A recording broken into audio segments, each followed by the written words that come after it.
is only $69.95 for a 2-month supply of either capsules or liquid. Call now. That's 1-877-928-8822 or visit heartdrop.com. Expand your life with Expandovite. The opinions expressed on this radio station, its programs, and its website by the hosts, guests, and call-in listeners or chatters are solely the opinions of the original source who expressed them. They do not necessarily represent the opinions of Revolution Radio and freedomslips.com, its staff, or affiliates. You're listening to Revolution Radio, freedomslips.com, 100% listener-supported radio, and now we return you to your host.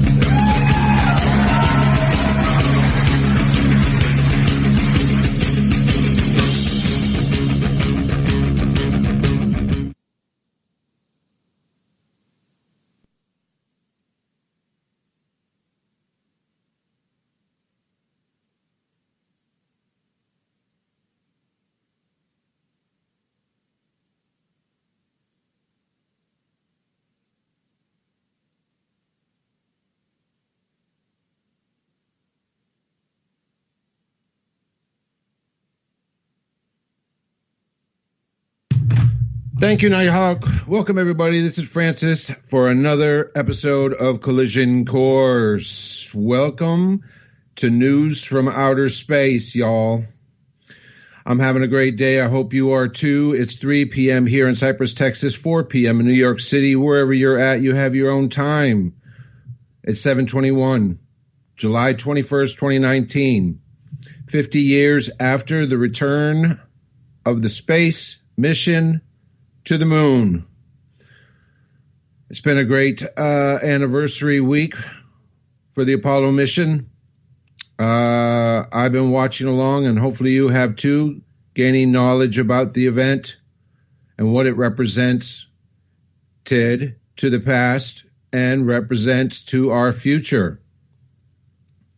On a personal note, to the space missions from Earth to date, considering that it has been 50 years since the mission's launch and success of landing on the moon, I find it odd that the technology to send man into space has not advanced greatly, while our ability to control missions using our technologies, computers, programs, etc., has advanced tremendously. You and I both know computers from 50 years ago into computers today, the difference.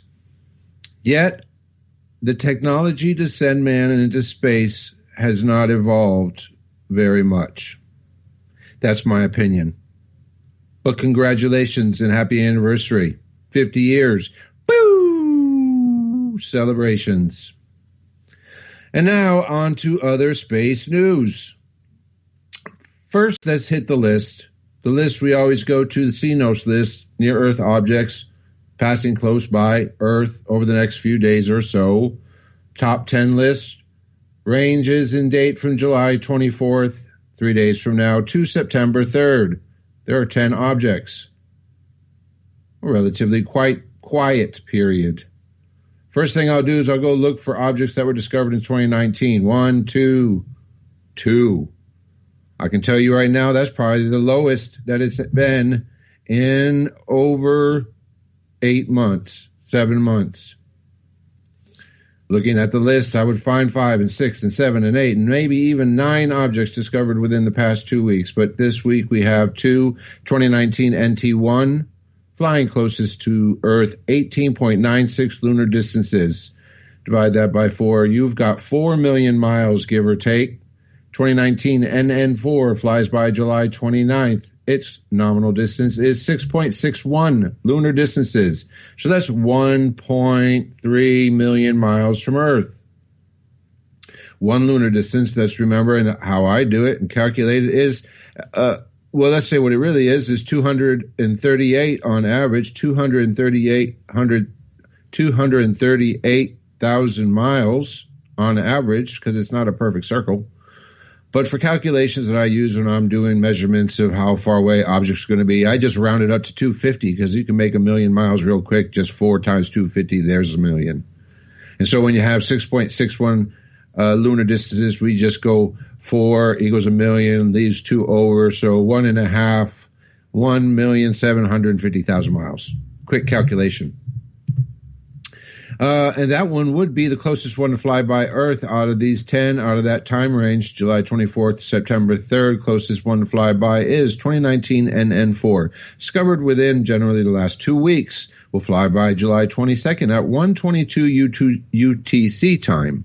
My time is -6 UTC time, so it would be 7:22 p.m. my time, July 22nd. Object 2019 NN4 will be flying closest to Earth at a nominal distance of about 1.75 million miles away, flying at a relative speed of 3.79 kilometers per second. It will have a general magnitude of 25.7, which is dim. You will need to have a telescope to spot this object flying across the sky, and its size is relatively small at 19 meters to 43 meters. We'll look at the size, see if there's anything drastic in size that we're talking about. The biggest one on this list over the next 10 days is 750 meters on the large size. That's going to be 1, 2, 3, 4, 5. 1, 2, 3, 4, 5. That's 2006 QQ23. 2006 QQ23 is going to fly by on August 10th at 7:23 UTC time. That will be 1:23 a.m. my time. Lunar distances away is 19.37. So we're just going to throw it out there and say 5 million miles away. Its speed is relatively slow at 4.67, and its magnitude is a 20.1. It's the brightest one on this list. It's the easiest to see. The bigger they get, the easier they are to see. 570 meters.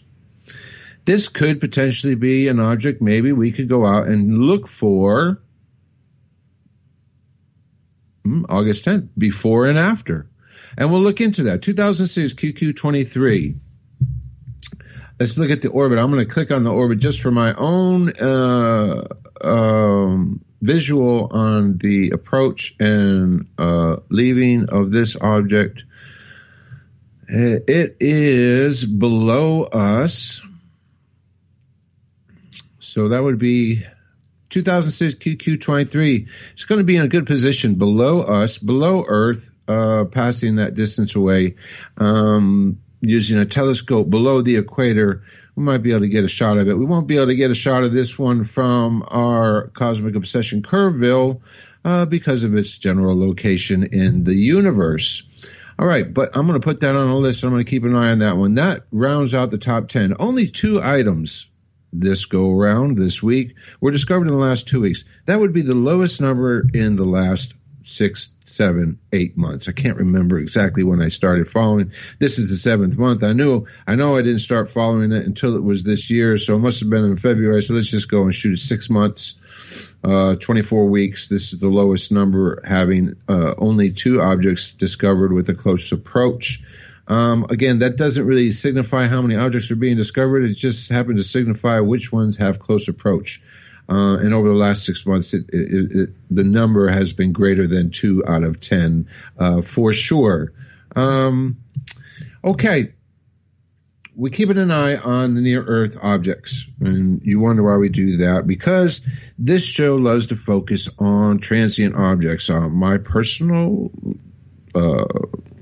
preference and the things I love to look at when I'm looking out into the night sky are objects that are in a particular position only once for that moment in time. And that's an important aspect of astronomy, is you won't know an object's position unless you know the time that you are observing it in its place in space. Transient objects pose many obstacles in forecasting and predicting what may occur in the future. Infinite numbers of variables involved in the future interactions of other objects in the universe will dictate what occurs in our inner solar system, i.e. what effects it may or may not have here on Earth, and for those who are observing. For every event that does occur here on Earth, there are observers waiting for events to occur that never happen. So for as much as events create reality, a desire for a future event to occur is the precipice for consciousness, for development and manifestation into the future. But some of that manifestation doesn't actually make it, and you just have high hopes of things to occur. Okay, big news.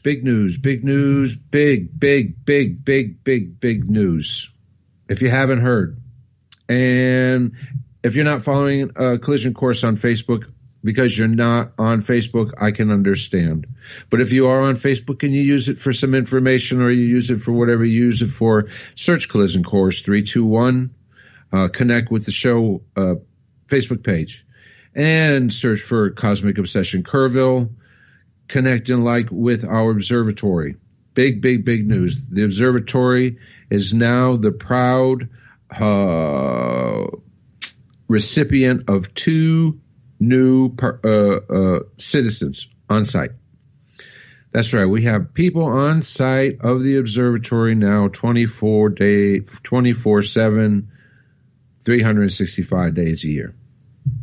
That doesn't mean we have clear skies, but that means that someone who's attentive to an astronomer's dreams will be there ready to open the roof of a Cosmic Obsession Kerrville and point the telescopes in the direction that the astronomers deem as the best place to be looking. I'm excited, really excited to have access to this new tool all the time. And when I say access, it's not just for what I do here with transient objects, but it's really for the public in general. The astrophotography of the universe's major sites is going to be an addition to the overall information source for mankind to have access to. One of the missions of the Cosmic Obsession Kerrville Observatory is to, if someone is wanting to look out into the night sky, that they might have the availability to dark skies like Cosmic Obsession Kerrville has. For as much as we look up into the sky, our location on the globe makes a big difference in what we see when we look up. Whether we're using our own eyes or our own telescopes or others' telescopes, the ability to have a lack of light pollution is imperative to peer into the night sky with clear eyes. The closer you get to light pollution, the worse your vision becomes as far as the universe is concerned. And I know that firsthand, and I know that is the reason that Cosmic Obsession Kerrville was developed and designed and built and now housed and is now housing its occupants for the future, foreseeable future, and a great foreseeable future it is. I congratulate Bob and Deb on their move out to Mountain Home. I can't wait to be poking around into the night sky through your eyes, using your eyes, our eyes, into the night sky to find what we can find. So big news there. We have that great tool. We have the side reel tool of our robotic telescope network through itelescope.net. There is not anywhere in the night sky that we can't get to. Just plain and simple. And I find that is important because as of today, it was asked, my opinion concerning some coordinates in reference to boom, boom, boom, Nibiru. All right. So I had to call up my friend. I had to call up old Nibiru Hunter. Nibiru Hunter and myself, we had a little one-on-one conversation. And we decided that the reason why I come out here and get on air is 2, 3, 4-fold. Okay? One-fold is to be actively in the information so that I'm always learning. You cannot help but learn if you put on your weekly show. Right? And 2, as you learn, it really is the best way for other people to learn and participate and listen, even if for a moment or two they're sharing in the information at hand. 3, I personally feel there's a lack of information sources focused on a certain aspect one way or the other of space. I feel that most space outlets water down their information by covering all there is to cover. 4, we do it for the public. We do it for you. Same thing with Cosmic Obsession Kerrville and the Observatory. Everything that's produced in the Observatory will be produced for the public to see. You will have opportunities to watch the Observatory broadcasting live on the nightskiesnetwork.com. Our friend Joseph Sardina in New Jersey houses some of his telescopes in the Observatory here in Texas.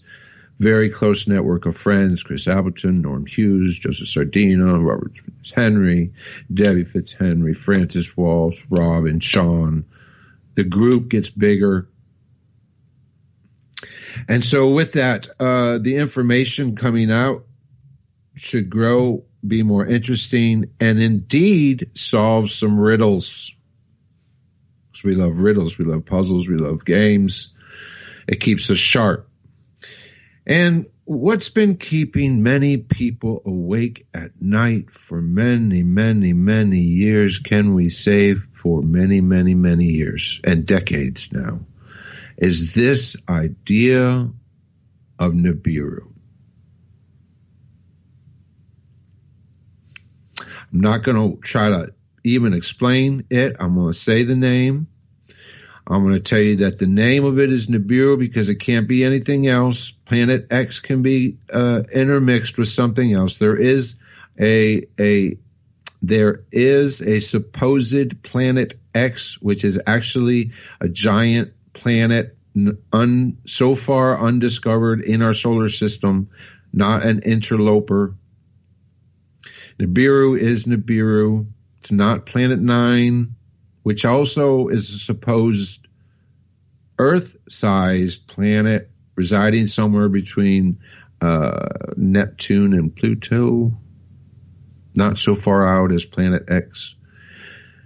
But after speaking with the scientists in particular, Ms. Renu Mohatra, whose research focuses on Planet X and Planet 9, and who in fact informed me in our interview of an existence of the supposed Planet 9, which to that point I wasn't aware of. And that's why we have interviews. But we're here with Nibiru, and Nibiru is Nibiru, and Nibiru will always be Nibiru. But what is Nibiru really? And in order to even start to cover that again, we're going to have to go back to the beginning a little bit. And there's nothing wrong with the beginning because it's quite interesting, actually. And I've always found it interesting. But just because it's interesting doesn't make it real. And so we'll go back and we'll discover where we got Nibiru from, who we got it from. We'll even read what I have is a document here. And we'll go through, and I just did a search. I'm going to search every time Nibiru come up in the document, and we're going to read around that and see what it has to say about Nibiru. And now I hope for my listeners who may be the first time they're listening, I want to thank everyone who's just recently liked the Cosmic Obsession Kerrville page on Facebook, Cosmic Obsession Kerrville page on Facebook. Really, we're almost to 1,000 likes. I'd love to have you link and like over there, because you don't want to miss the information that's going to come out of there. And this is real time, pointing stuff out into the skies and taking pictures, stuff. Can't help but like that. And so we'll go through this process, and we'll have an upper hand, okay. Much like what we attempted and were able to do a long time ago. But let's remember, this idea, this object hasn't gone away.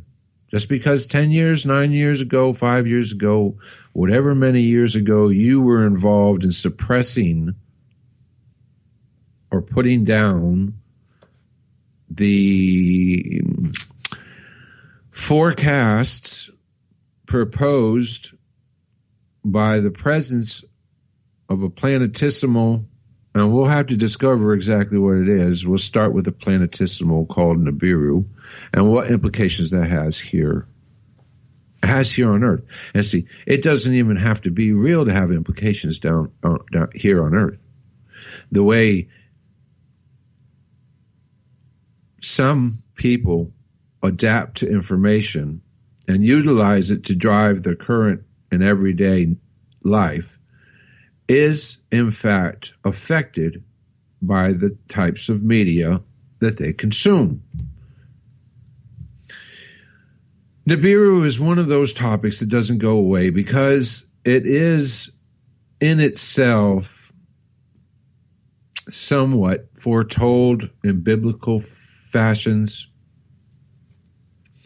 But I'm not going to be into the biblical aspect of this, because the biblical aspect of this, I don't believe, brings out the name.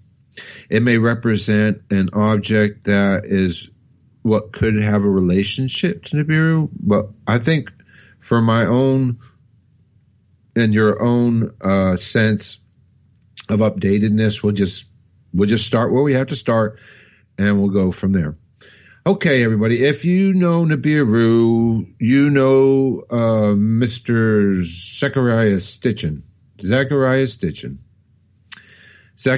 Stitchin is a gentleman who has researched cuneiform writings of the Sumerian texts and came up with his own interpretation, i.e. his own translation of the cuneiform text that he read.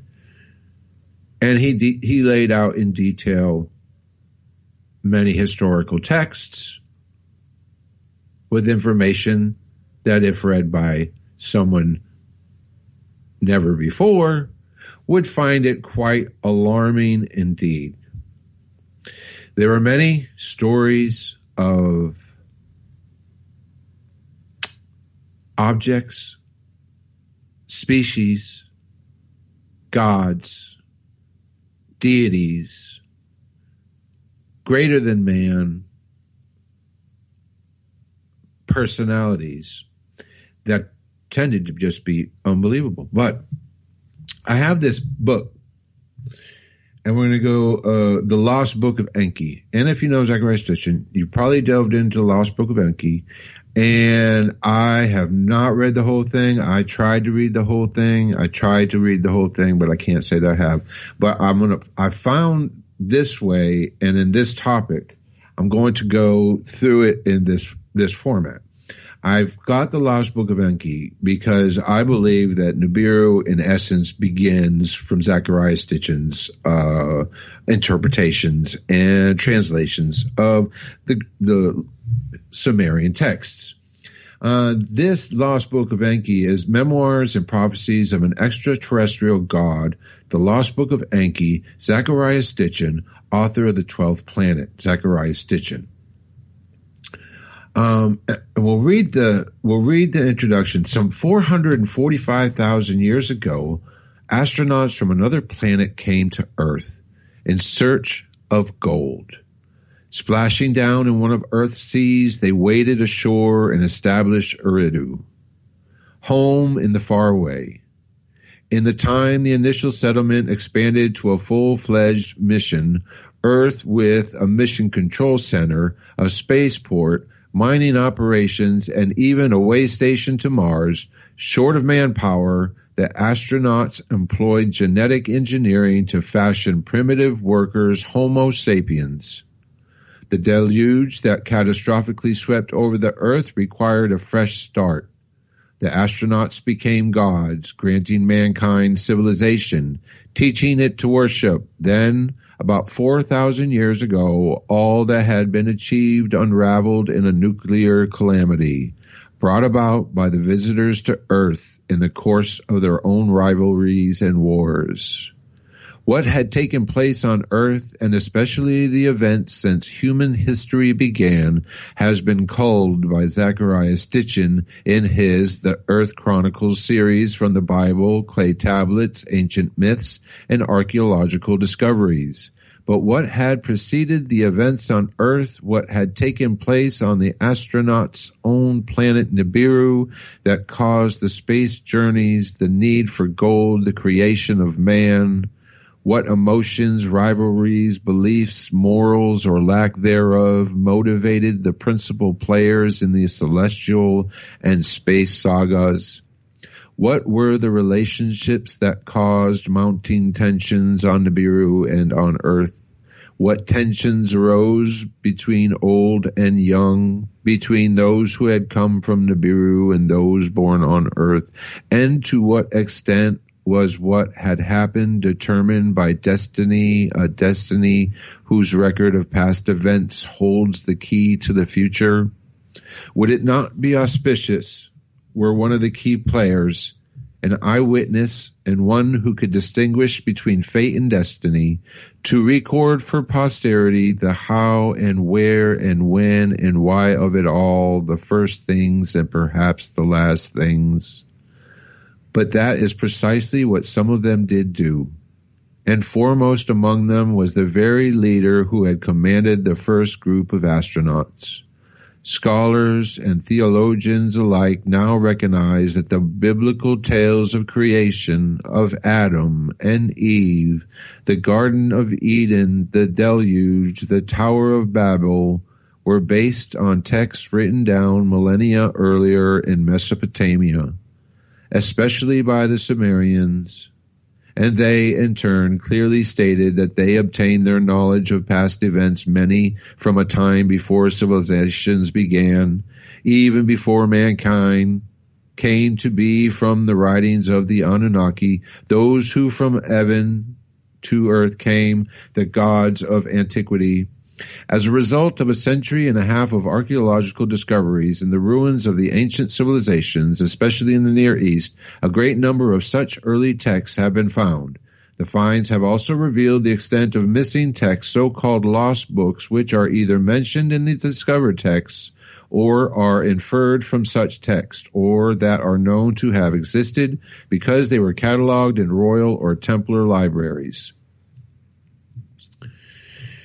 Okay, so we get right into the gist of it, and basically what this is telling us is that Zecharia Sitchin has really created a translation of some historical texts that definitely go back farther than the Bible, that probably created the Bible version, and that focuses on astronauts and the planet Nibiru. And that's our first find. Now we're searching through this document, and there's 428 instances of Nibiru, And so we'll just read that paragraph again where Nibiru was in there. What had taken place on Earth, and especially events since human history began, has been called by Zacharias Stitchin in his The Earth Chronicles series from the Bible, clay tablets, ancient myths, and archaeological discoveries. But what had preceded the events on Earth, what had taken place on the astronauts' own planet Nibiru that caused the space journeys, the need for gold, the creation of man. I think that's an important question. But what had preceded the events on Earth, what had taken place on the astronauts' own planet Nibiru that caused the space journey in the first place, the need for gold and the creation of man? Now, that may be answered later, but I think that's a great question to ask without knowing the answer. And again, the next selection in Nibiru, what were the relationships that caused mounting tensions on Nibiru and on Earth? Next instance. Between those who had come from Nibiru and those born on Earth. Next instance. The firstborn son of Anu, Nibiru's ruler, Ea/Enki, was well versed in his planet Nibiru and its inhabitants' past. An accomplished scientist, he bequeathed the most important aspects of the advanced knowledge of the Anunnaki, especially to his two sons, Marduk and Ningizadida, who, as Egyptian gods, were known there as Ra and Thoth, respectively. Okay, though the firstborn of Anu, he was not destined to be his father's successor on the throne of Nibiru. Complex rules of succession, which reflected the convoluted history of the Nibiruans, gave that privilege to Enki's half-brother Enlil. And especially from the that all of them, and especially those born on Earth, faced the loss of longevity that Nibiru's extended orbital period provided added personal agonies and sharpened ambitions. It all came to a climax in the last century of the 3rd millennium BC when Marduk, Enki's firstborn by his official spouse, claimed that he and not Enlil's firstborn son Ninurtu should inherit the earth. The bitter conflict that included a series of wars led to the end of the use of nuclear weapons. The ensuing, though unintended result was the demise of the Sumerian civilizations. Reviewing and recalling the sequence of events and the apparent parallelism between what had happened on Nibiru and what took place on Earth, Enki and Enlil began to ponder philosophically what indeed was destined and could not have been avoided, and what was just fated as a consequence of right and wrong decisions and free choice. The latter could not be predicted. The former could be foreseen, especially if all, as the planetary orbits, was cyclical. If what shall again be, if the first things shall also be the last things.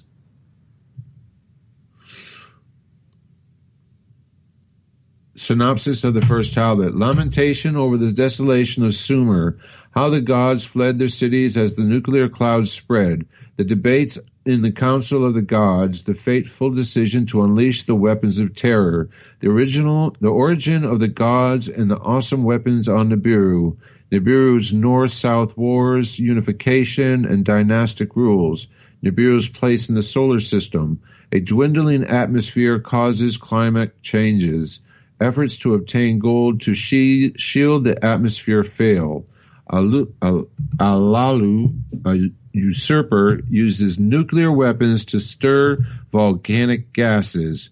Anu, a dynastic heir, deposes Alalu.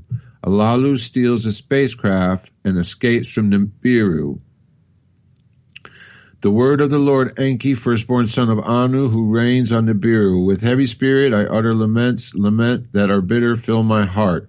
How smitten is the land, its people delivered to the evil wind, its stables abandoned, its sheepfolds emptied. How smitten are the cities, their people piled up as dead corpses, afflicted by the evil wind. How smitten are the fields, their vegetation withered, touched by the evil wind. How smitten are the rivers, nothing swims anymore. Pure sparkling waters turned into poison. Of its black-headed people, Sumer, it's empty, gone is all life. Nibiru's North Star Wars unification. Nibiru, Planet is its name. In the prior times, the abode of the gods was on their own planet. Nibiru is its name. A great planet, reddish in radiance around the sun, an elongated circuit Nibiru makes. For a time in the cold is Nibiru engulfed, for part of its circuit by the sun, strongly is it heated. A thick atmosphere Nibiru envelops by volcanic eruptions constantly fed. In the cold period, the inner heat of Nibiru, it keeps about the planet like a warm coat that is constantly renewed. In the hot period, it shields Nibiru from the sun's scorching rays. As our numbers grew, too many regions of Nibiru our ancestors spread. Let there be one throne on Nibiru, one king to reign over all. Let the firstborn son be the successor. Let a unified dynasty thus be formed, unity on Nibiru forever to establish. Of him in the royal annals, thus it was recorded, on the lands unified, peace on Nibiru. He followed his father on Nibiru's throne. By count, he was the third to reign. The great circuit of Nibiru he studied, its length a shar to be he fixed. A shar is a year on Nibiru. A shar is an orbit of Nibiru. Shar, S-H-A-R. As 1 year of Nibiru was measured, by it the royal reigns to be numbered and recorded. When to its far abode Nibiru was distant, the festival of coolness was decreed. It has happened before. Some gave an answer. Nibiru in the past colder or warmer has grown. A destiny it is in the circuit of Nibiru embedded. Others of knowledge, the circuit observing, Nibiru's destiny to blame did not consider. Nibiru's air has thinner been made, the protective shield has been diminished. To remedy the afflictions, ways he sought of Nibiru, heavenly circuit he made much study. Beyond in Nibiru's circuit were Anshar and Kishar, in their size the largest. As a messenger Gaga among the others coursed sometimes first Nibiru to meet. 5 in all were Nibiru's heavenly greeters as the sun it circled. In its repeating circuit, the 5 in Nibiru's loop carefully were examined. From circuit to circuit, Nibiru's atmosphere more breached suffered. One was to use a metal, gold was its name. On Nibiru it was greatly rare, within the hammered bracelet it was abundant. Let celestial boats be built, let a celestial fleet the gold to Nibiru bring over. 1 circuit Nibiru completed, 2 shars Nibiru to count continued. Let us live in peace, together Nibiru to abundance return. In the heavens, Nibiru its circuits kept coursing from circuit to circuit, heat and cold grew harder to suffer. The people of Nibiru ceased to revere their king instead of relief. Misery he caused. For 9 counted periods, Alalu was king on Nibiru. Unbeknownst to others, in the celestial boat, Alalu from Nibiru escaped. To snow-hued earth Alalu set his course. By a secret from the beginning he chose his destination. Let's remember that. In the celestial boat Alalu from Nibiru escaped. To snow-hued earth Alalu set his course. By a secret from the beginning he chose his destination. The appearance of Nibiru from outer space. Nibiru is destined to forever orbit the sun. Alalu discovered gold, holds Nibiru fate in his hand. The fate of Nibiru in his hands, it placed by a scheme his kingship to make universal. On Nibiru, exile was certain, there death itself he was chancing. Riding like an eagle, Alalu the heavens scanned. Below Nibiru was a ball in avoidance hanging. He looked again. Nibiru's great ball turned into a small fruit. The next time he looked in the wide dark skies, Nibiru disappeared. Remorse, the heart of Alalu grasped. Fear held him in its hands. Decision to hesitation turned. To halt in his tracks, Alalu considered. Then from audacity to decision he returned.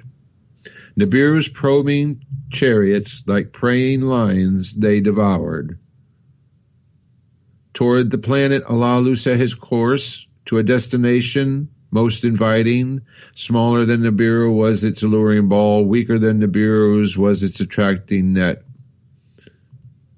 Its atmosphere thinner than Nibiru's was. Clouds were within it swirling. At that time, Nibiru had not yet been seen. Let Nibiru be your name as crossing forever known. He bowed to Nibiru, turning his face at Nibiru's passage.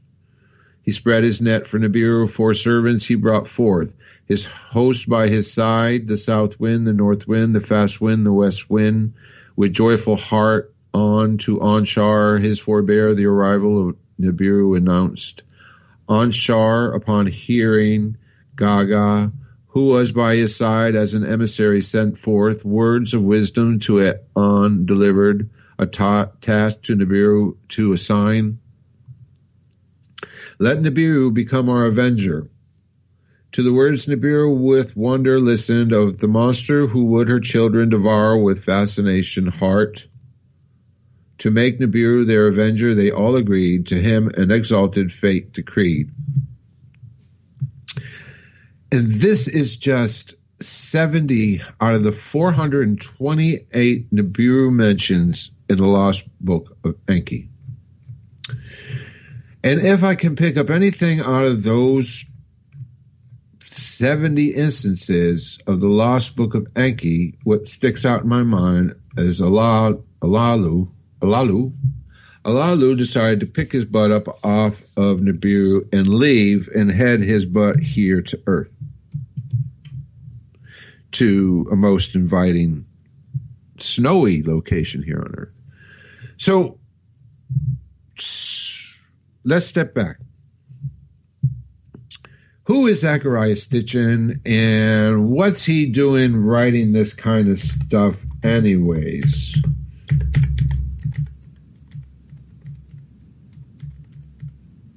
I'm just typing it in, just like anybody else. Who is Zecharia Sitchin? Who is Zecharia Sitchin? This is Anunnaki.org. Who was Zecharia Sitchin?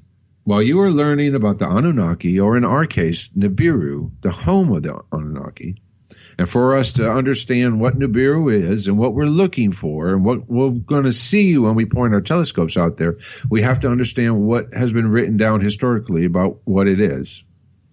While you are learning about the Anunnaki and Nibiru, there is one name which you're going to encounter again and again, and that name is Zecharia Sitchin. Who was Zecharia Sitchin? That depends in part upon who you ask. To some, he was a brilliant scholar with revolutionary ideas about the ancient Sumerian text and Babylonian gods. To others, he was a pseudoscientist and pseudo-historian with delusional thinking. Regardless, one thing is certain, and that is that Zecharia Sitchin was a hugely influential man who changed the way that many people view human life, human nature, and our roles in the cosmos. He was the leading author on the Anunnaki and one of the most important proponents of the belief in ancient astronauts. In this guide, we'll introduce you to some of Zecharia Sitchin's books. But first, let's go over a brief biography of his life.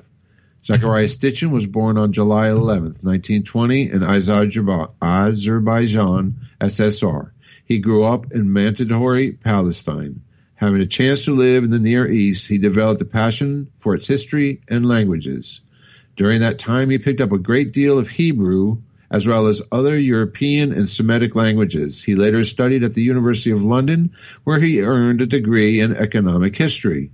Following his graduation, Sitchin worked as a journalist and editor in Israel. In 1952, he moved to New York after becoming an executive for a shipping company. He took the opportunity to travel and visit archaeological sites. During this time, he also taught himself Sumerian cuneiform. In 1976, Sitchin published his first book on ancient astronauts, The 12th Planet. The groundbreaking title pulled together his research into ancient tablets and texts with his theories about alien visitors who created human life on Earth long ago. It was a groundbreaking title and the first of the Earth Chronicles volumes, a set which would eventually span 7 books. These were accompanied by the companion volumes, the Earth Chronicles Expeditions, and a couple of novels. Sadly, the world lost Zachariah Stitchin on October 9th, 2010. His legacy, however, lives on. Key ideas. A number of authors have written about the possibility of an ancient astronaut theory, including Immanuel Velikovsky and Eric von Daniken. But it is perhaps Stitchin's ideas which have gained the most ground. Stitchin's key claims and beliefs were as follows. The ancient Mesopotamian gods were actually real. Only they were not actually gods. They were alien beings. Lacking the language to discuss extraterrestrial life, the ancients simply referred to them as gods. There is another planet in our solar system, which is presently undiscovered by modern scientists. It follows a slow elliptical orbit somewhere beyond Neptune and crosses into the inner solar system every 3,600 years or so. This planet may be referred to as Marduk or planet Nibiru. A collision between Nibiru and Tiamat, another hypothesized planet which no longer exists, if it ever did, created the Earth as well as the asteroid belt and the comets. This is the 12th planet. The Sun and Moon are counted along with Pluto. Nibiru is home to a race of extraterrestrials. These are the Anunnaki of Sumerian lore and may also be the Nephilim as referenced in Genesis.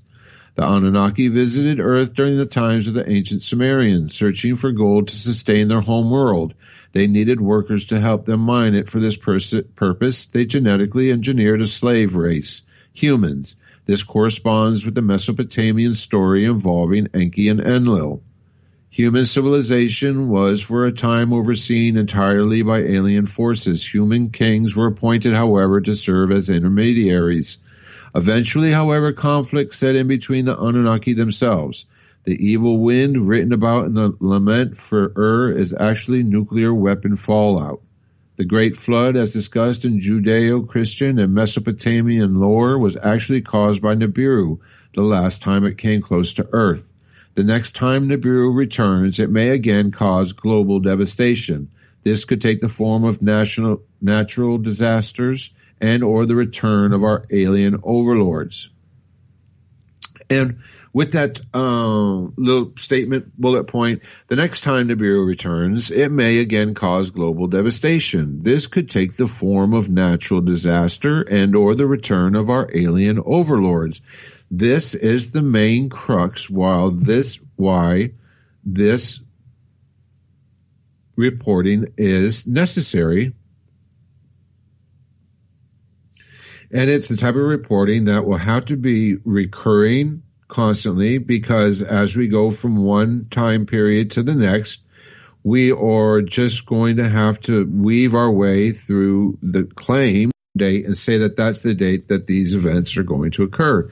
And we're just learning about what is Nibiru. This is the planet of the Anunnaki. The planet has an orbit of approximately 3,600 years. The planet has a protective shell of material, protecting it keeping it warm when it's in its farthest reaches of its orbit, and keeping it protected from the sun in its closest approach. We have some theories that believe that Tiamat and Nibiru crashed together to cause Earth. I know that we have stories that Tiamat crashed into Earth and created the moon. But the story really revolves the next time. What happens the next time? When is the next time? The next time Nibiru returns, it may again cause global devastation. This could take the form of natural disaster and or the return of our alien overlords. And that's why people want to know where Nibiru is today. And that's why we're going to have Nibiru Hunter on the job from here on out, paying attention to the part of space that people are going to be throwing out there, saying, this is where it is, this is what it is, show me what it is, show me where it is. And we're going to just have to work our way through the data to get to the answers that we want. The Anunnaki are sometimes referred to as reptilians. While they are humanoid, they may have reptilian attributes and may have been shapeshifters as well. Many people believe that they walk among us still disguised as human beings. I sort of believe that as well. I don't say it as reptilian, though. I believe there may be an ancient race, an ancient race, an ancient bloodline. Let's just go ancient race, ancient bloodline, ancient race, ancient bloodline. So we have our bloodline, including all our different races, colors, creeds, etc., but they are just a version of the ancient bloodline. They may have been reptilian or have reptilian attributes. I don't know. May also be shapeshifters. Many people believe that they walk among us disguised as human beings. I don't know if they're disguised as human beings. I just don't believe that they're out for us. The shot callers are never seen. The real shot callers will never be seen. Is there any actual historical or scientific evidence that Zecharia Sitchin's ideas are true? Well, there is certainly no hard proof, but there are some interesting parallels in astronomy. The idea that Tiamat and Nibiru collided to form the Earth, Moon, asteroid belt, and comets may actually hold water. Modern astronomers do think that an event like this may have led to the formation of the Moon. This is referred to as the giant impact hypothesis.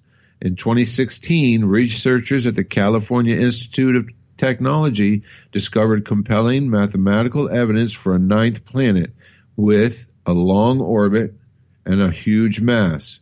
Could it be Nibiru? It certainly seems possible. This is quite an incredible discovery. Read all about it here. And we will. I'm going to open in a new tab. Beyond that, most of the evidence for Zecharia Sitchin's theories comes from the ancient tablets he has studied and the parallels he has discovered in religious and historical texts. Zecharia Sitchin was actually something of a pioneer when it came to Sumerian translations. Back when he did his work, very few people knew how to read it. In 2006, however, a book called Sumerian Lexicon was published, which has helped to broaden access to Sumerian texts. A number of academics have spotted inaccuracies in Sitchin's translations, though. Some of these inaccuracies are perhaps interpretive as well. Sitchin tends toward literalism, both in how he perceives images and words. Some scholars also contend that in doing so, he ignores known historical and mythological contexts in favor of his own views. Despite this, Sitchin has had a huge influence on popular culture, and I would argue his relevance extends even farther than that. Was the man 100% right about everything? Of course not. Nobody could be. We are all just trying to piece together the puzzle of our place in the universe. The bottom line is that Sitchin had provided us with some intriguing pieces to that puzzle. And it details the books from Zecharia Sitchin. I read that because we're going to have to also take into context Zecharia Sitchin and his career and why he would do what he did if what he did was create an ability to develop storylines to which he profited from.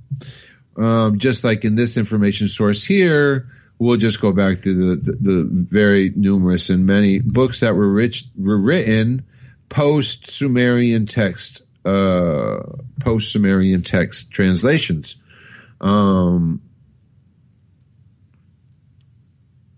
I know that there are other information sources that will just totally disregard Zecharia Sitchin's theories, etc., etc. They will have interpreted seals, ring seals, cylinder seals,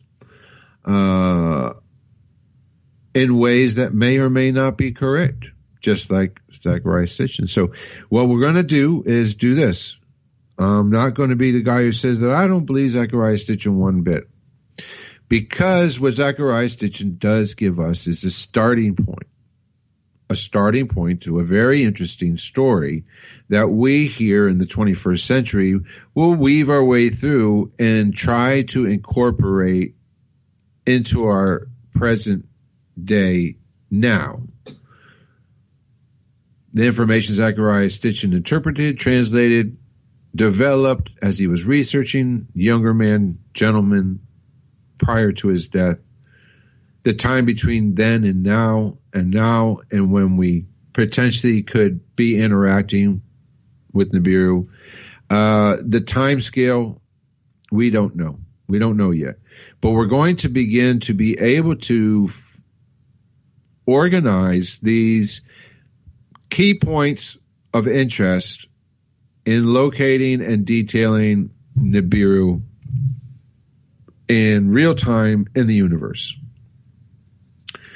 For as much as a Nibiru aficionado will use history to prove a point as to why one should believe in Nibiru, we're going to unravel historically those claims of Nibiru that include relevant astronomical data.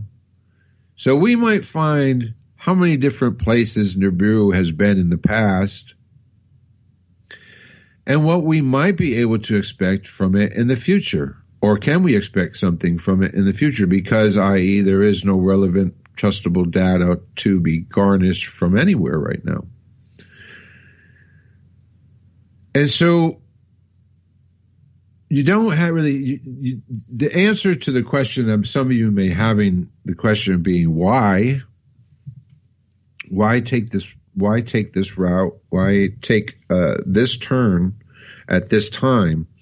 As in the same reason, it is the same reason that I took it before. There is enough information out there about the things that I love and the things that I share that create a inspiration, motivation for others to come and inquire to me about certain things that they're most interested in. Usually they'll come to me because wherever they're getting some information from a source, it's either a one-sided information and they want a secondary view, or it's an information source that really isn't very informative and someone is trying to get help in understanding what they're being shown. And so we have to thank our friend of Collision Course, friend of freedomslips.com, friend of Cosmic Obsession Kerrville, a friend to us all, and forwarding their questions regarding the most recent information being released on Planet Nibiru. And we're going to come right back on the other side of this major break and continue talking. And I hope you're enjoying the show. This is Francis Walsh for another episode of Collision Course. It's 7/21/2019, 3:56 p.m. in Cypress, Texas, 4:56 p.m. in New York City. FreedomSlips.com is supported solely by its listeners. Click on the donate button today or go to the resource page and buy a resource. You're listening to Revolution Radio at FreedomSlips.com. And we'll be right back after this message.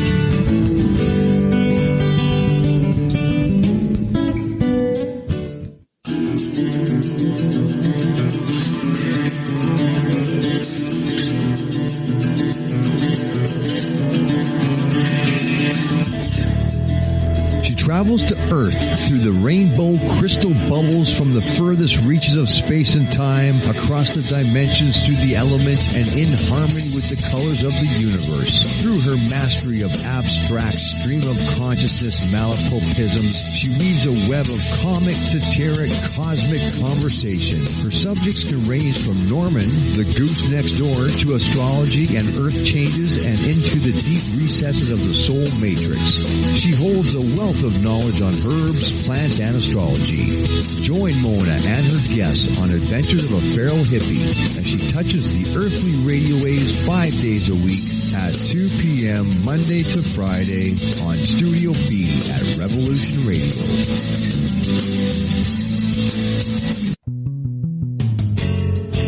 Hi everybody, it's me, the Fetch, host of Inside the Eye Live. Before the Sunday mainstream media political pundit talk shows, there is Inside the Eye Live, where we break down some of the weekly mainstream media talking points before the talking points even get aired. Add in some entertaining stories, weather, cats, intriguing, and informative guests. And you get one of the most listened to Saturday morning streaming media political talk shows going today. And it's all right here on our flagship station, Revolution Radio at freedomslips.com. So join me, The Fetch, for Inside the Eye Live every Saturday morning at 10 o'clock a.m. Eastern. It is truly intelligent media for the politically aware.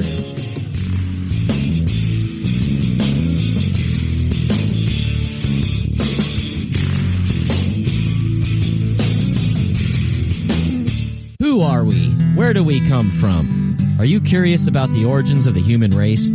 Join me, Gavin McCall, and a variety of guests on Ancient Humans, where we decipher world events, explore scientific theories, personal stories, myths, mysteries, and lore about the history of the human race.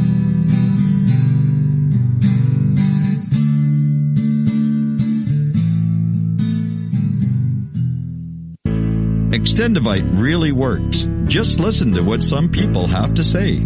Several years ago, I was developing a very severe situation. I called it my flippy heart. It was doing not good things, and I did not want to go to a medical doctor because I just knew they would give me a cover-up pill. I didn't want to get onto that sort of thing at all. When I learned it was garlic and cayenne, and cayenne is a healer. It is a wonderful herb.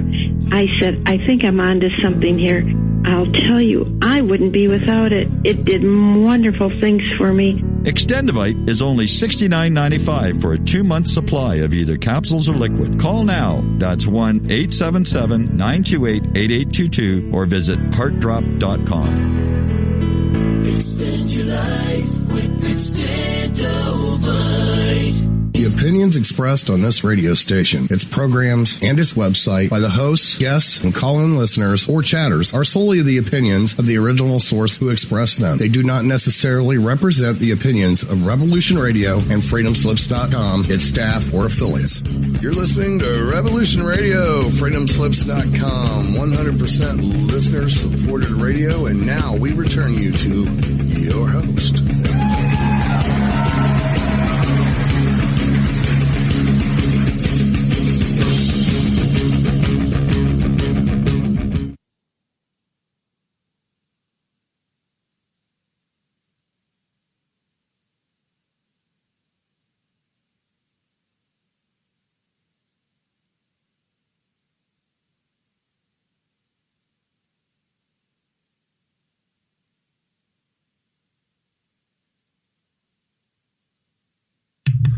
Thank you, Nighthawk. 4:01 p.m. here in Cyprus, everyone. 5:01 in New York City, July 21st, 2019. This is Collision Course with your host, Francis Walsh. It's all about outer space, the space outside our atmosphere. Collision Course 321 on Facebook, Cosmic Obsession Kerrville on Facebook, cosmicobsession.com on the internet. All about space and our ability to look out into it and grab a hold of it and bring it back here on Earth. It's the only way we're going to defend ourselves against the prophecies of doom and gloom. Now, I am, if you know me at all, I don't start a conversation saying, no, that's not how it is. I am not of the mind to tell someone without knowing for sure that they are wrong. I will not start the discussion about Nibiru saying that it is not real. What we will do is we'll get to a place in time, hopefully, where we can say we have a better understanding of what Nibiru is not. And hopefully in the end we get to say Nibiru is not in our neighborhood. It'd be too easy right at this moment to say it's not in our neighborhood and list a number of reasons why that is. Like many have in the past, you've probably seen the videos of NASA scientists describing why Nibiru's not anywhere near us at this time. But because and for scientific purposes, because there is still so much unknown in our universe, then smaller in our solar system, we should therefore then begin a look afresh and anew with fresh eyes and new information so that we can begin to partake in the discussion, at least, of where the discussion should go, where it's going, and where it's going too far and where it's not going enough. And that is why Collision Course, again, is here, because I feel in this discussion there isn't enough discussion going in the right direction. There's a lot of discussion going in a direction that may not be correct. And if it's not correct, it needs to be at least investigated and corrected if possible. And the best way for us to do that, we go out and look for it. So just this week, on a funny thing happened on the way to the show, we had an email from one of our friends, our good friends, that said, "What's this all about Nibiru? They say, here's some coordinates, go take a look." Astronomers use coordinates to find things in our universe with their telescopes. It's as simple as that. Objects in the night sky that are stagnant or remain in the same place have been cataloged by astronomers over eons and historically, and astronomers today can use those coordinates, those same precise coordinates, to point their telescopes at the same precise location and to capture the same images that the astronomers captured of those stagnant objects eons before. Whether it be the Great Orion Nebula, the Horsehead Nebula, the Elephant Trunk Globule, the Andromeda Galaxy, the Sombrero Galaxy, the Pinwheel Galaxy, the Blue Horsehead Nebula, and on and on and on. There are thousands of objects that have been cataloged in the night sky by astronomers historically. Our observatory, the Cosmic Obsession Kerrville Observatory, will be cataloging as well their view of those objects from their location in the beautiful hill country of Central Texas, as well as doing some of the planetesimal transient object research that I hope goes well with collaboration between myself and the astronomers, the astronomer team at Cosmic Obsession Kerrville, and that includes astronomers all over the Northern Hemisphere, from California to New Jersey to Texas to Florida and back again. And we're going to bring those astronomers on to Collision Course soon to have a discussion about what's going on at Cosmic Obsession Kerrville and how cool and all that stuff.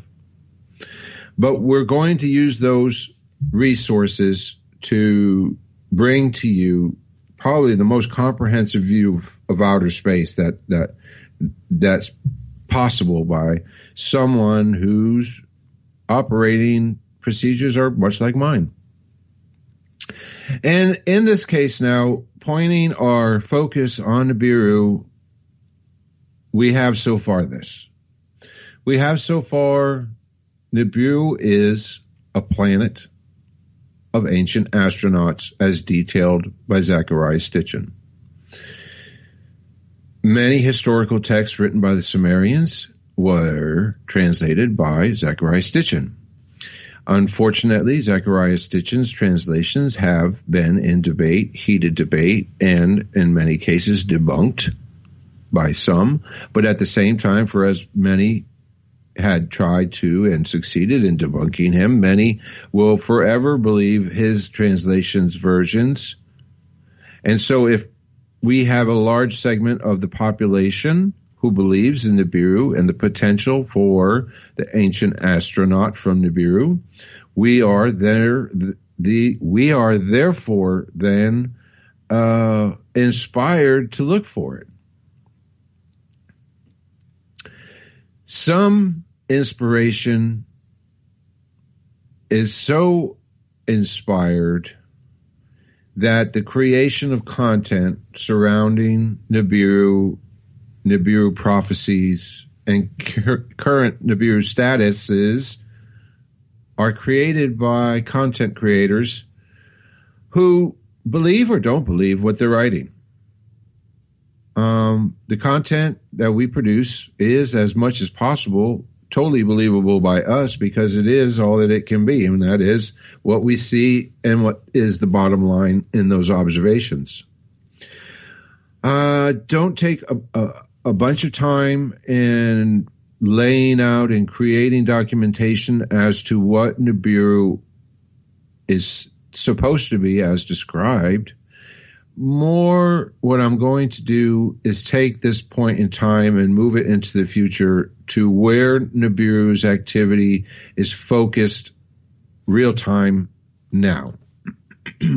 I'm of the mind that the past sometimes is untouchable, and that we should focus more on the now and the immediate future. When it was brought to my attention that Nibiru was back in the news cycle, and really what makes it most important, it could be an article that's just about Nibiru, but what came to the news cycle was Nibiru with coordinates and in all caps, point your telescopes here now. We had to go use what information was given to us and open it up a little bit, open up Stellarium, look at these places, find out what we're talking about. And we did that. I can say from experience, and this has always been the case, if somebody hands you a picture of Nibiru, I can almost guarantee it's not going to be like I just handed you a picture of Nibiru. When I hand you a picture of Nibiru, it's going to be a series of images showing you the movement of an object across a star field.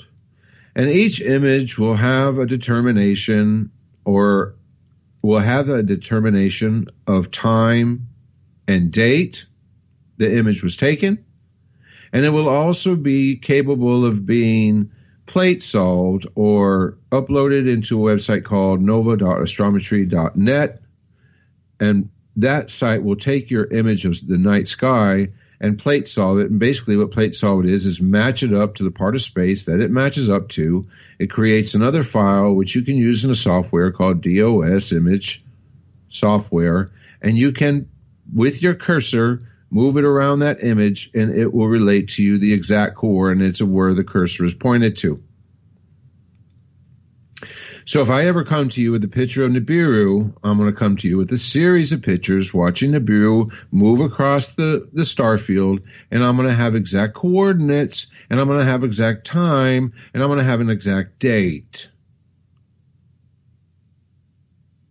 Images, time, date, coordinates. That means someone can come behind me and utilize that information to search for Nibiru themselves using the created orbital path generated by the movement across the images I've taken. It sounds simple enough. Well, to you it might even sound a little bit complicated. But I want to tell you, for an amateur or a professional astronomer, it's really simple. If someone's telling you that there's something in space, they should be able to tell you what time, date, and coordinates they were located at when they discovered this object in space.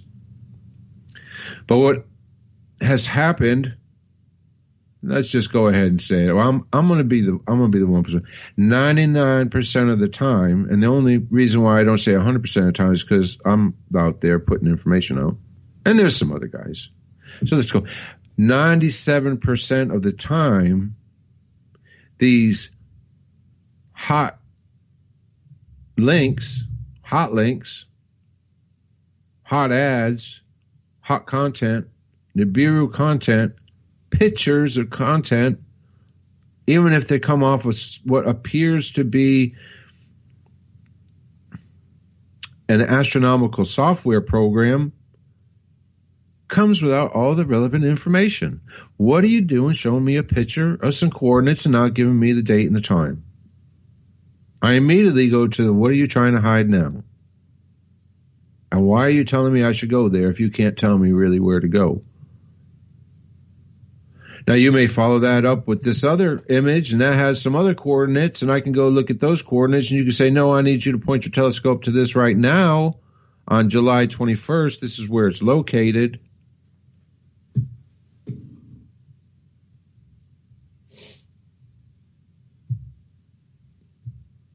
And here we go. I'll give you the coordinates. The first set of coordinates that came out, and now I'm gonna mention this. Coordinates have three segments: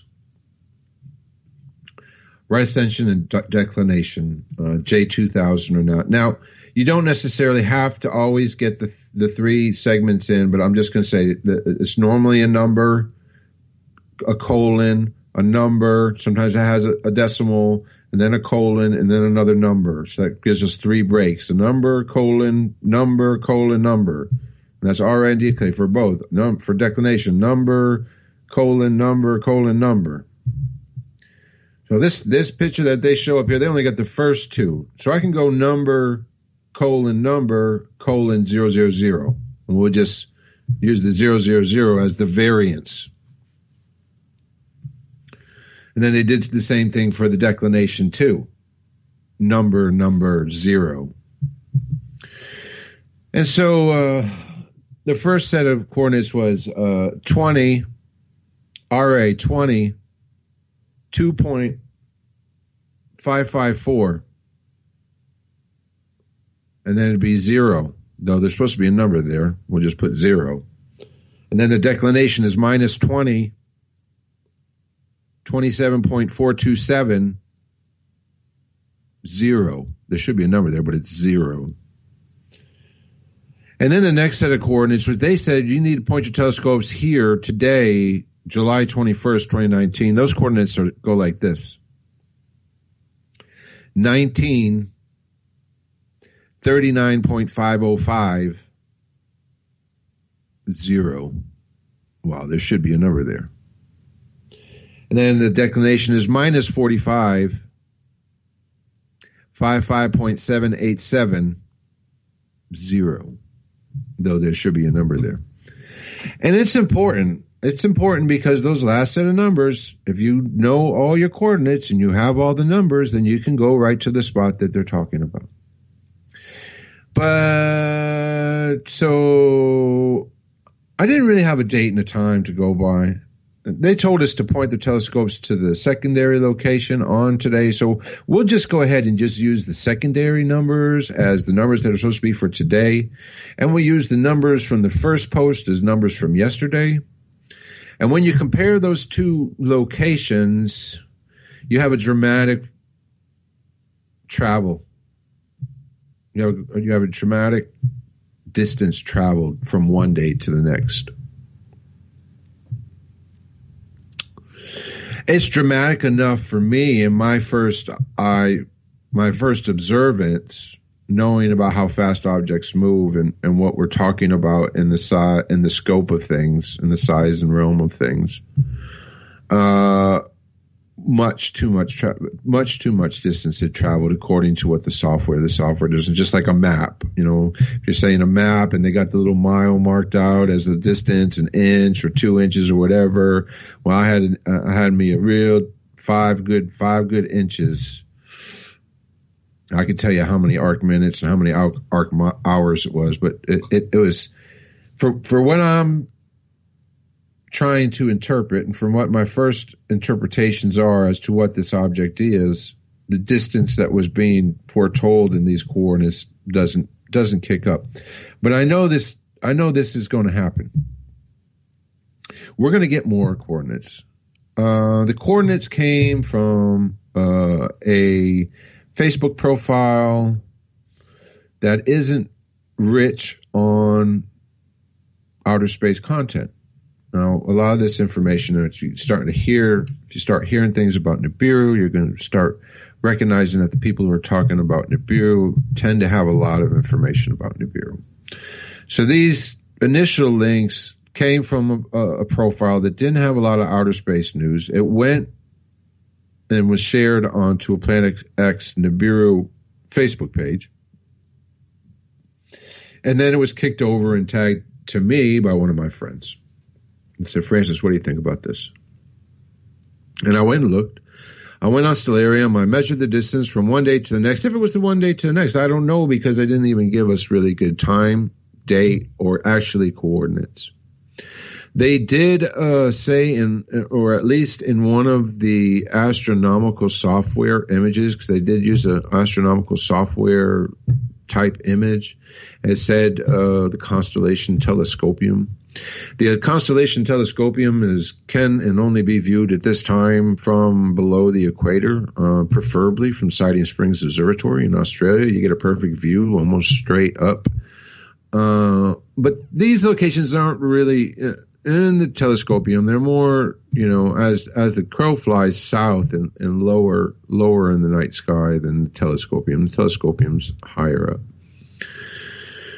Now, I went this afternoon. I was going to run some quick images. Since I could do all this, I can do it all very quickly. Unfortunately, the weather in Australia wasn't cooperating, so I wasn't able to catch my coordinates today. And I won't be able to take the pictures today as prescribed by this layout. But I know once the posts from Nibiru start, they don't very often end. In fact, they'll just grow in number because many people are interested in the topic. They would like to know one way or the other. The purposes are twofold, threefold, fourfold, or more. One of the purposes is just for purely historical purposes. If they can tie together the ancient astronauts with Nibiru, Sumeria, then maybe they could propagate that out into what's occurring now and what we might be able to expect in the future. These are all events that are highly anticipated by a large group of individuals. Then there's the group of individuals that are more closely associated with eschatology and the end of times and more dramatic, traumatic events occurring here on Earth.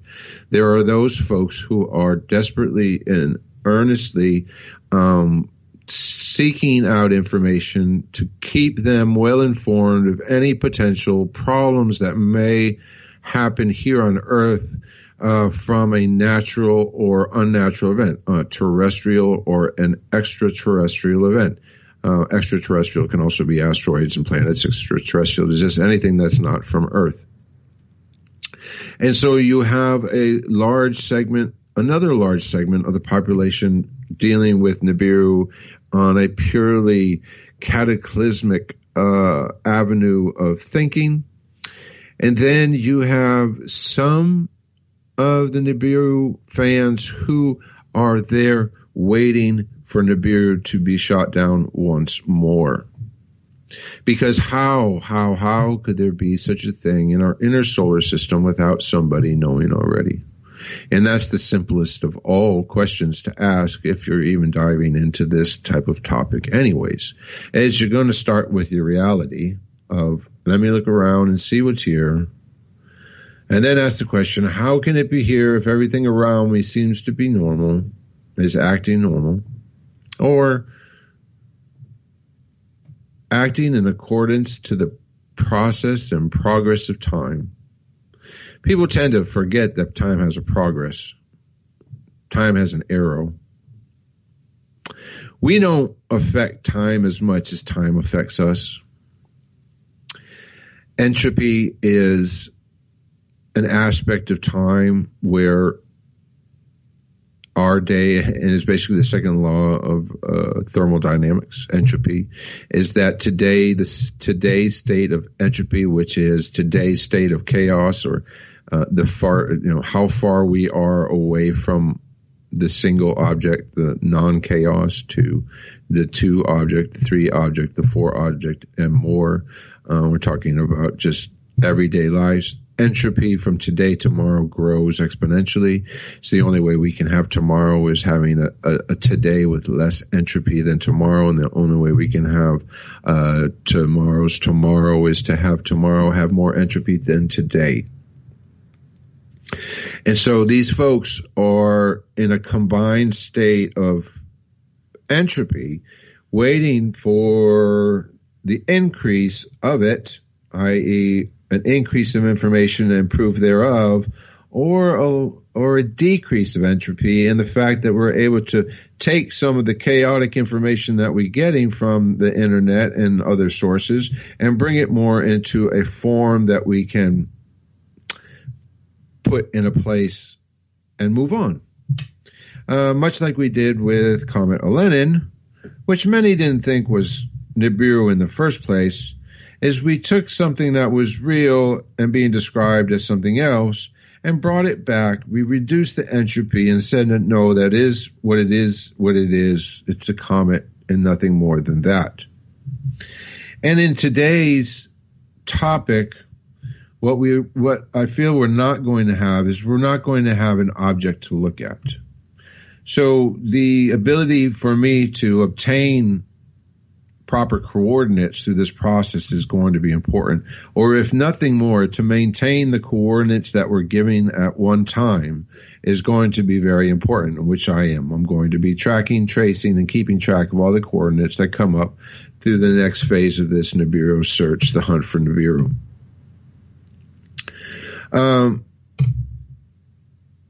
Some may not like the fact that I don't hold on to Zechariah Stitchin's word as tight as they may.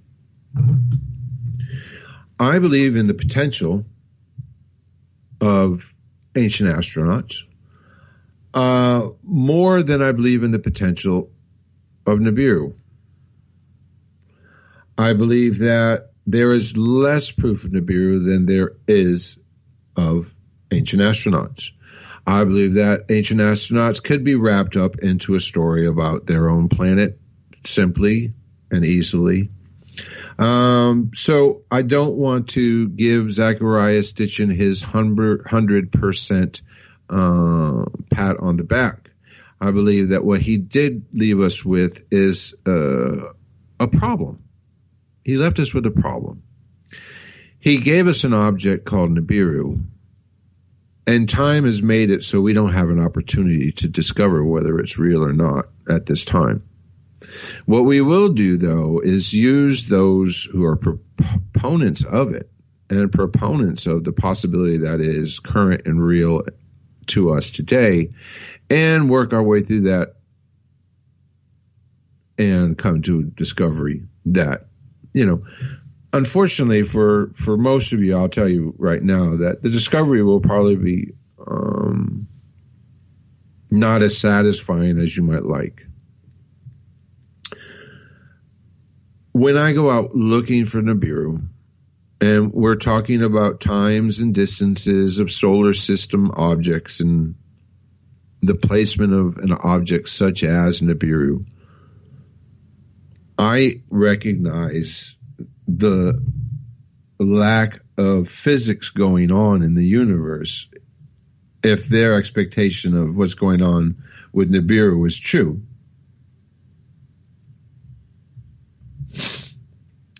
And therefore, it's for as learned as some of the reporting on Nibiru is, the obvious lack of acceptance to reality is remarkable. Nibiru 2019 update. Conspiracists still believe wayward Planet X will destroy Earth. Now Planet X, it's not Planet X. I'm just going to go ahead. It's Nibiru. Planet X is something else. Nibiru 2019 update. Conspiracists still believe wayward Nibiru will destroy Earth. The doomsday planet Nibiru will drown the Earth in tsunamis, earthquakes, and volcanic eruptions when it arrives. Conspiracy theorists still bizarrely believe. Nibiru, also known as Wormwood or Planet X. I don't like Planet X. Wormwood I'll accept. Is a supposedly wayward planet which destroys the Earth every 3,600 years or so. Conspiracy theorists widely touted Nibiru's imminent arrival on September 23, 2017, after misinterpreting passages in the Bible's book of Revelation. Purveyors of the bizarre theory were proven wrong on the morning of September 24th, but many still cling onto claims of the doomsday planet. Popular conspiracy theorist Gordon James Gianninodu is one of those who still believe Nibiru is coming to Earth. Mr. Gianninoto appeared on Coast to Coast AM radio, where he explained the effects Planet X's arrival will have on our home world. He explains that we're going to have a major pole shift because the gravity, electromagnetic force of Nibiru is literally going to grab onto the south pole of Earth and rip it up out of where its location is and throw it someplace else before the planet exits our inner solar system. The conspiracist dubbed these cataclysmic claims predictions, but argued they are backed up by ancient prophecies of destruction. He pointed to passages in the Bible which speak of stars falling out of heavens in the end days. Mr. Gianninoto said the tail of Nibiru, it has a 20-stranded tail.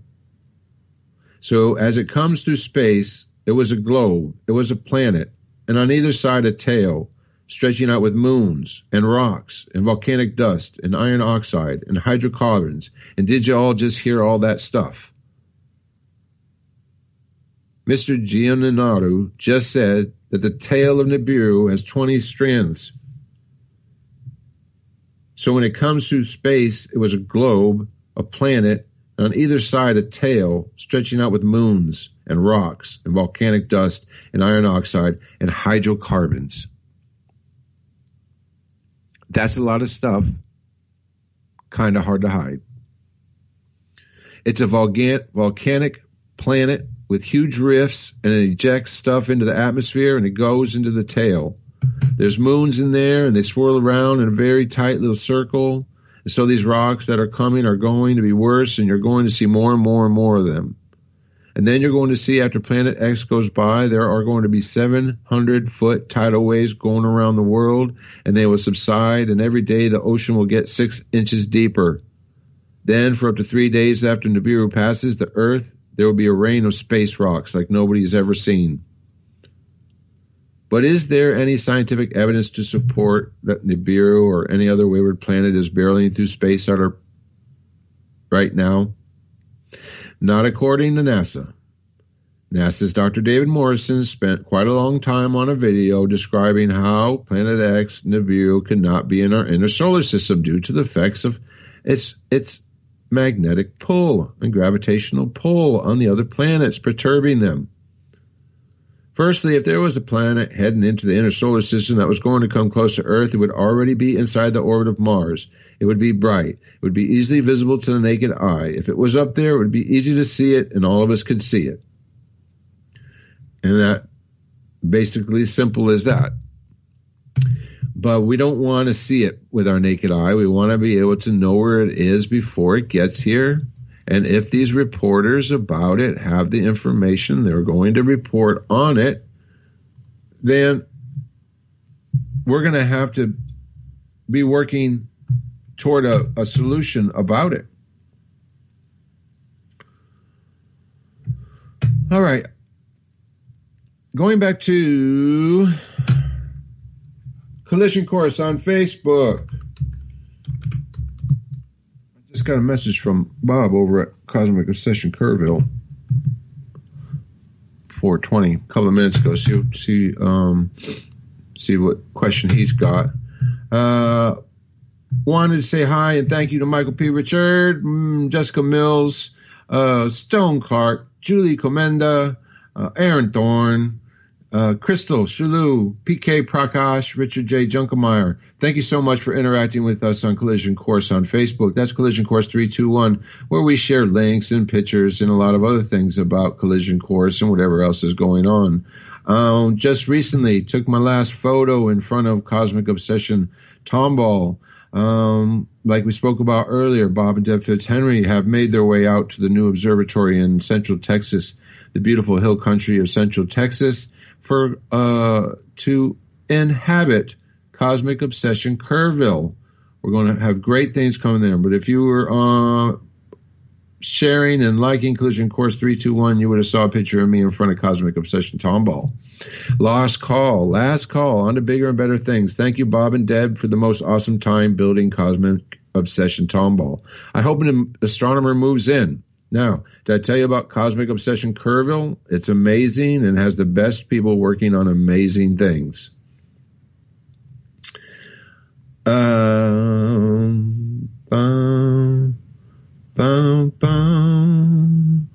Want to say hello to John Zascoda. I know that he is probably listening today on a Sunday off. I want to say hello to Robert Fitzhenry and Debbie Fitzhenry. Debbie, we love you.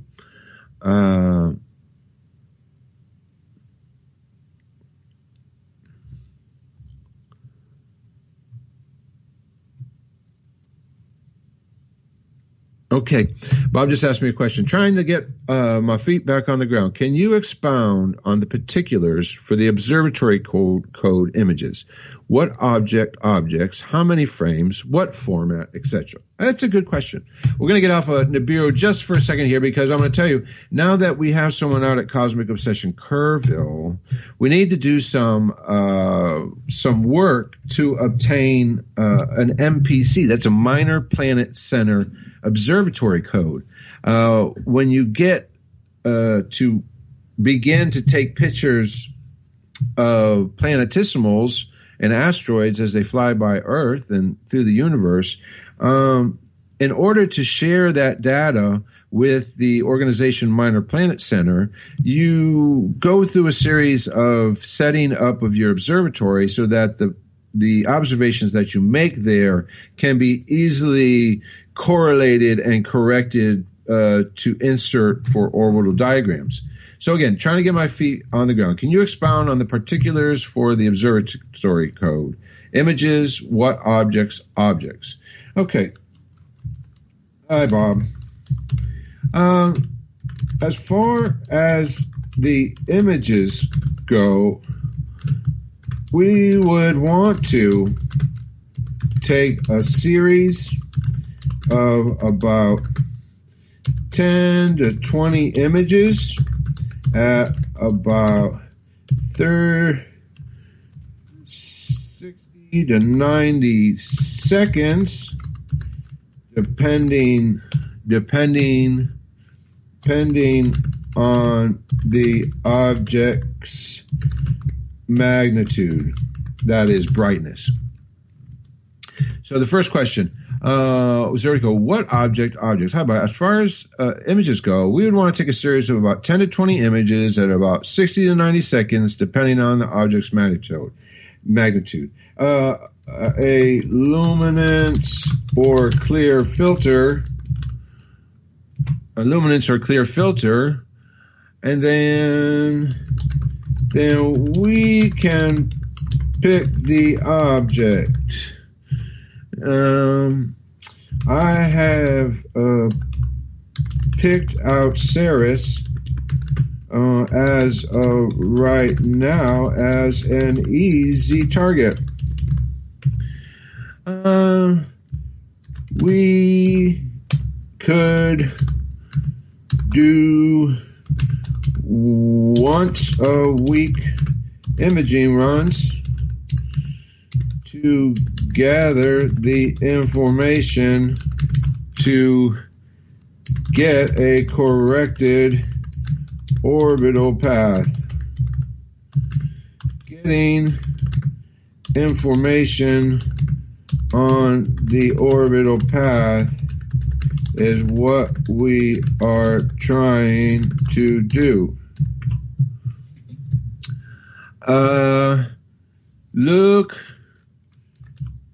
Look on Cosmic. Hey, Bob asked, where is Ceres at generally and what time of night?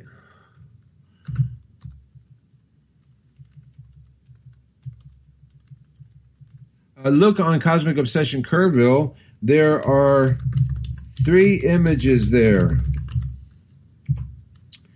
They show the date and time and coordinates of Ceres.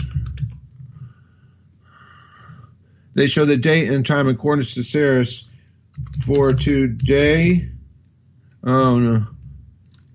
For the 20th, the 27th, and the 4th of August.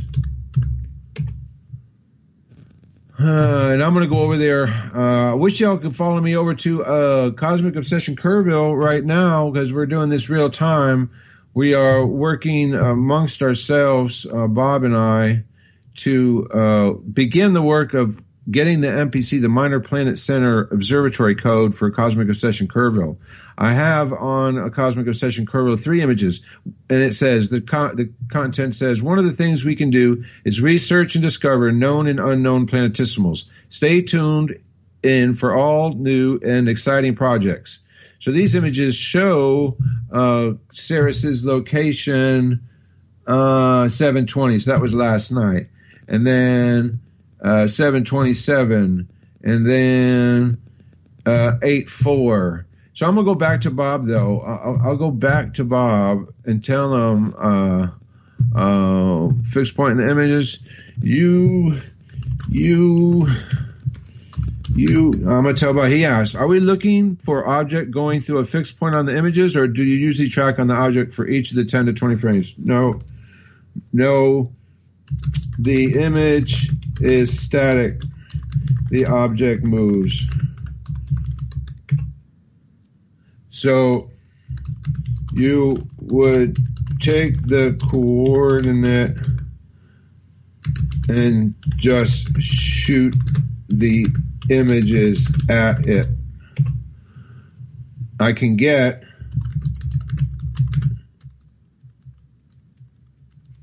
coordinates for tonight if you want. For tonight, if you want. It's good. It's a good target. It's a good target for. It's a good target for a cosmic obsession of Kerrville. I've checked. High in the sky. 45 degrees, 50 degrees, 60 degrees, 60 degrees, maybe at 21, 45, 11, or so. So all y'all are doing, I hope you're all okay as I participate in this conversation, this chat with Bob over at Cosmic Obsession Kerrville, because we have to. I mean, he's there. We've got to get the work started. It's going to be an enormous amount of work that goes on. He reports back. He did a 600 point run last night, and maybe out there again tonight testing with Joe. Might be a good opportunity to get some data. Yes. What time do you think you'll be out? Oh, I'm sorry. I just burped. I'm so sorry, y'all. I get it. I'm sorry. So I just burped into the microphone. Just some bodily functions going on. I do apologize. I'm working right now with Bob over at Cosmic Obsession Kerrville. This is a simulcast conversation, work session from Mission Control here at Collision Course to Mission Control, Cosmic Obsession Kerrville. We are working on capturing the planetesimal Ceres over a few different nights so that we can use the information to submit our data to the Minor Planet Center to obtain an observatory code for the observatory. I'm going to continue. It is 4:42 p.m. Cyprus time, July 21st, 2019. This is Collision Course, another episode with your host, Francis Walsh. It's a show all about outer space. It's a show about real outer space, amateur astronomy, capturing things that are known, that are unknown, capturing things that people think they know but aren't there. And we just this is just going to play another part in the whole collaborative story of this show and everything that goes on at Cosmic Obsession Kerrville. I'm opening up Stellarium right now. If you don't have the free version of Stellarium, stellarium.org on the internet, download it. Go on there. Lots of interesting things that are in there that are about the night sky. It may not answer questions to you, but Stellarium is a great way for you to start to see what we're taught, what the universe is all about, the density of the universe, the quantity of the objects. I'm going to go in. I've opened up Stellarium. I've got to change my location. I got to change my location to Cosmic Obsession Kerrville.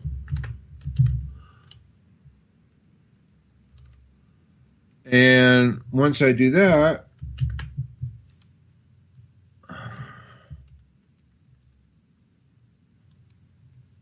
once I have that taken care of, I'll be able to have Stellarium will be showing me the skies as if I was there at the observatory, and I don't have to be there at the observatory. I can be wherever I want to be. From Kerrville, I've got to get to 21, 45, 11. 21, 45, 11. 21. Went too far. Went too far, too fast. And bear with me, folks. I'm sorry. This is all a part of really trying to master what we have available to us.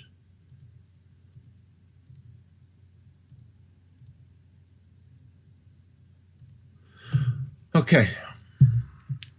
So I've opened up my Stellarium. I'm looking at the image. Unfortunately, you can't see over my shoulder. I'm looking to the south.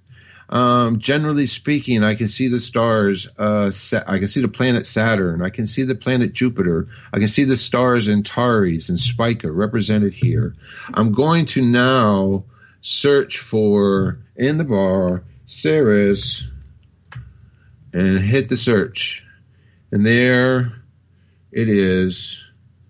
And I have to get the time back. I want to get the time back to 45:11.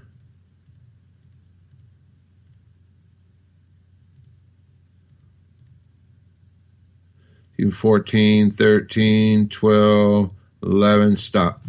Okay, so I'm going to shrink this. And basically, I'm just talking through this. This is not as informative, but I want you to know that we are currently working on the processes of operating Cosmic Obsession Kerrville in such a way as that we can deliver the best information to you as soon as possible. And that even may mean that we've got to do it during the show. And in this case, we have Bob out at the observatory, and he was asking some questions about how we're going to go about getting the observatory code from the Minor Planet Center. And I told him that we can get it worked out. It's not going to be that hard.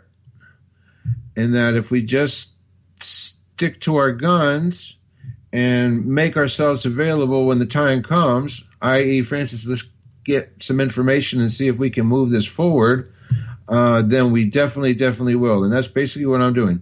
I always have to take the opportunity, if someone's going to present me, present with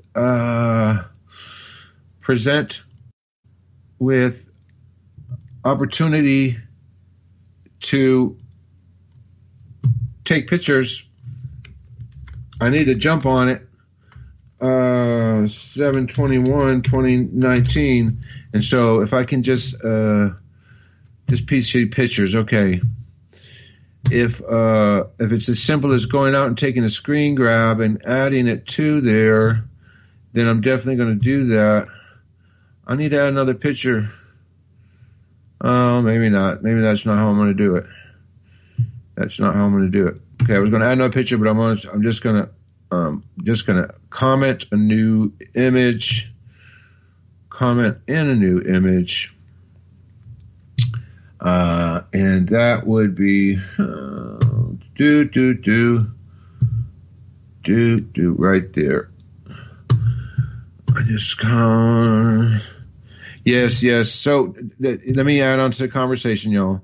So it needs to be specifically the chords on your list, not from a planetarium program. Sorry if weather cooperates. We'll be out at about 8 or 8:30 and dark enough by 9:30ish. Would you want to join Joe and me on Skype if we get to? Yes, I will join. on Skype at that time.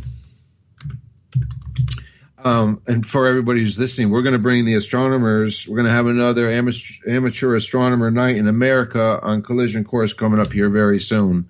I just commented the coordinates for tonight on the post on Cosmic Obsession Kerrville. Boom. Enter. Where's the picture? Well, for everyone who listened to today's show, I think it's good news that we're heading in a couple of multiple directions. We have to tune in, key on and tune in on a couple of things as far as news from outer space. News from outer space on Nibiru. We're going to have to do some more in-depth research. We're going to have to bring more of Nibiru to you before we can take Nibiru away from you. And in so much as that, if I bring Nibiru to you, and if I find Nibiru, look, you get the Nibiru brought to you, and then you get Nibiru brought to you again. Because for all of those who don't know, this isn't a channel that covers up the truth. This is a channel that brings the truth of outer space back to you without any filters or whatnots. I'm not hiding behind nothing. We're going to get the news. We're going to do the information that's required. We're going to have the shows that you're going to like to be a part of in the future. And the ones that we're taking part of right now, see, there it is. And so I want to wish everybody a happy evening after this show is done and we've gone our separate ways. It's 4:50 p.m. in Cypress, Texas on July 21st, 2019. We spoke a lot about and will continue to speak a lot about moving objects in Collision Courses episodes. And it appears that we ourselves are the objects that are moving at the moment. We're moving in a forward projection. We are launching ourselves in a direction to where the only place for us to end up is in orbit somewhere. So if you get the opportunity to join me during any of my shows, remember to take a moment to sit down and picture yourself standing up and opening up the space between the surface of Earth and the bottom of your shoes with your mind. Take an opportunity to release yourself from what holds us here onto the surface of Earth and allow ourselves to be projected into outer space, where we might see the news from outer space as if it was in front of us, without the filters of, opinions and such.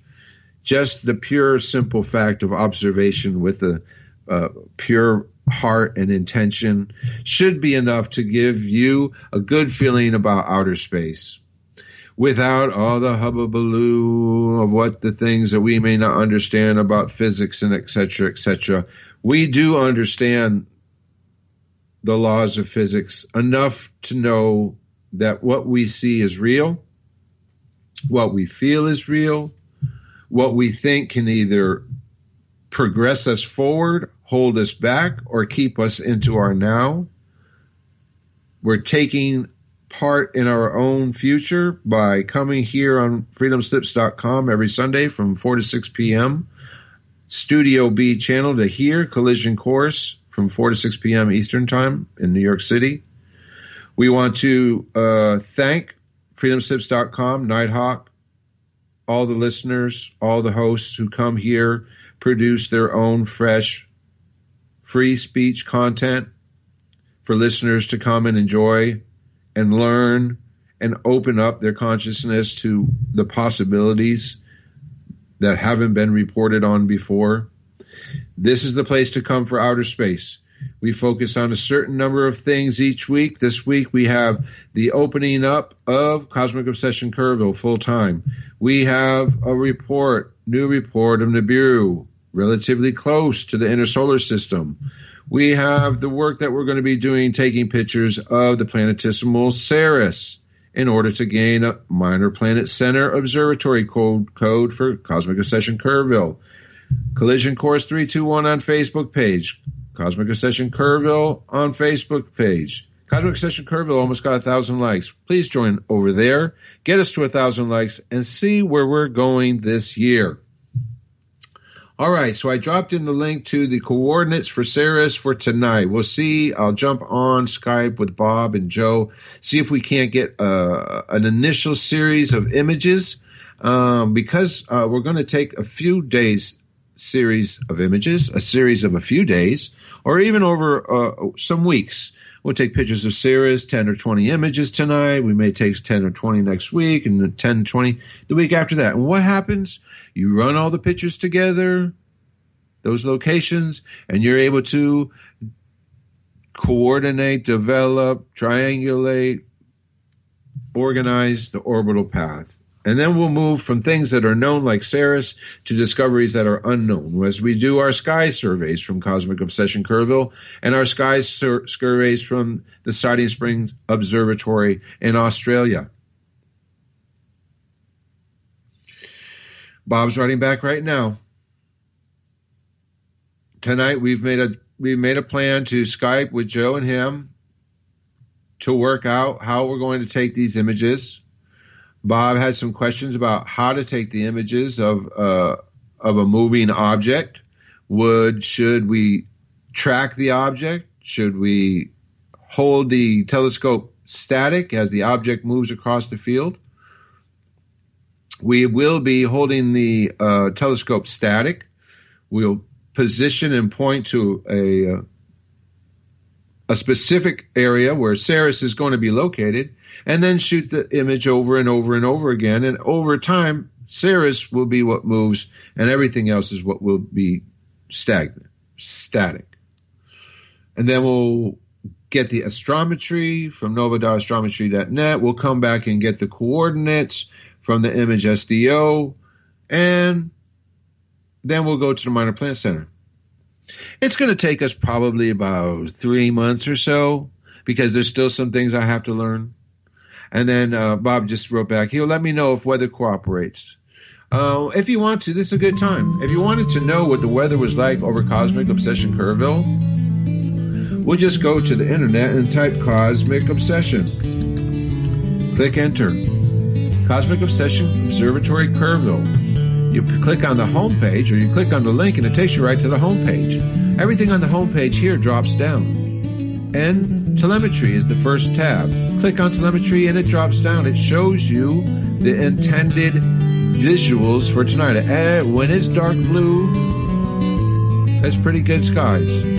But there are darker blues than what I see right now. So we'll have to see. We'll probably, the skies are probably good enough, but maybe. Listen to Revolution and Radio, look, what you get below the skies. We'll be right back after this message. Is the all-sky camera of the video from last night's skies over Texas, over Cosmic Obsession Kerrville. And you can see the whole night pass by every day if you go to cosmicobsession.com. Is your data safe? Click on the telemetry Do you have the page. necessary information to assist you in confidently living through just about any survival situation? The sky survival and gardening, off-grid there is living, a lot of moon medical involved. knowledge, or even natural or man-made EMPs on your list of personal concerns? Do you have your documents and your personal information in a safe place in your hands where you know where it is? Well, check out our preloaded EMP-proof thumb drive. Till next week, y'all. Over 3 gigs of survival documents and how-tos. Plus